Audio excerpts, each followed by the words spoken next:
Lessons I've learned from my dogs. Old toys can be just as fun as new ones. It's fun to take naps, but it's also fun to play. Sometimes letting go can be hard, but very rewarding.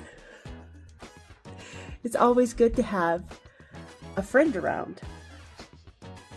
No one should ever be able to go to the bathroom alone. Maybe I should delete that one. And finally, love. Unconditional love. Happy to see me, even when I'm not happy to see them, love. And enjoyment of life. In the little things, in the big things, just enjoying life. Haru.